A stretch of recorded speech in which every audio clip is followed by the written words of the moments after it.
Karnataka government on Wednesday asked the Supreme Court to direct the Kaveri Water Management Authority to reconsider its order on release of Kaveri river water.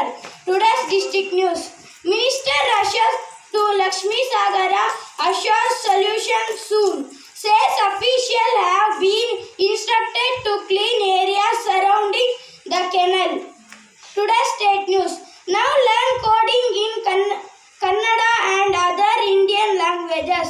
A former professor from Bengaluru has launched a website to teach basic coding to non-English speakers for free.